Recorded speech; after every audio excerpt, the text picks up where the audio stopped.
toi, vidéo psycho ce dimanche et on va parler d'un truc qu'on connaît bien, faire des choix. Mais je vais surtout te parler de la surcharge mentale. Allez, je te mets dans le bain tout de suite. Imagine-toi au supermarché, devant le rayon des féculents ou des gâteaux de petit-déj par exemple, comme tu veux. Ok, t'es devant le rayon et tu vois tous les choix qui s'offrent à toi. T'as déjà 10 marques différentes pour des cookies. Bref, t'as compris l'idée, tu as une infinité de choix. Et cette infinité de choix entraîne une fatigue mentale. Et ce qui intéresse les chercheurs dans l'étude que je vais te décrire, c'est la frustration liée à un choix trop étendu. Pour ça, ils ont utilisé une IRM dans laquelle ils ont placé des participants à leur étude. Et d'ailleurs, on parlera d'IRM dans une autre vidéo. Bon, non, en vrai, c'est pas du tout dangereux, mais c'est juste bruyant. Une fois les sujets dans l'IRM, les chercheurs font défiler des images de mugs et de t-shirts sous les yeux des participants et ils devaient en choisir un seul, parmi les mugs et les t-shirts. Il y avait 3 conditions différentes dans cette expérience. Dans une première condition, les sujets devaient choisir leur article entre 6 articles différents, donc ils ont 6 choix. Dans une deuxième situation, ils avaient 12 choix. Et dans la dernière condition, ils avaient le choix entre 24 articles. Résultat, grâce à l'IRM, les neuroscientifiques ont vu que la zone du cerveau qui anticipe le plaisir s'activait au maximum dans la deuxième condition, c'est-à-dire quand les sujets avaient le choix entre 12 articles.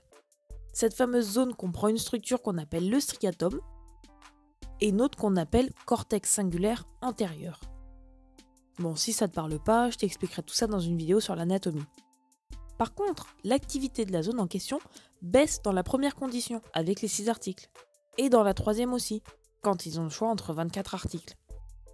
Ensuite, à la fin de l'expérience, on a interrogé les sujets, et ils se sont dit se sentir à l'aise quand ils avaient le choix entre 12 objets.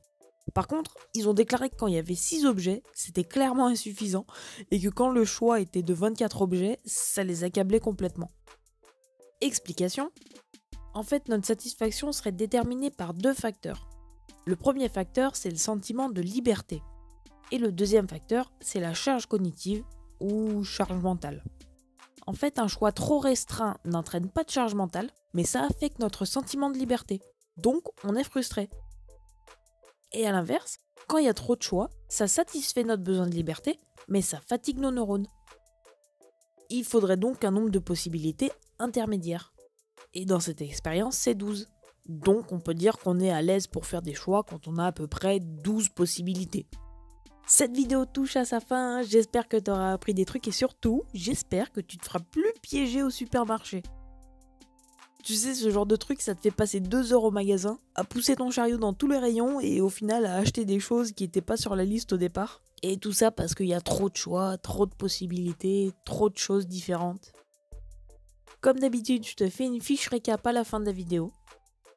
Je te remercie d'avoir cliqué, de m'avoir écouté. Si tu veux, tu peux venir me suivre sur Instagram et sur Facebook. Tu peux aussi t'abonner à ma chaîne et pourquoi pas partager mon contenu.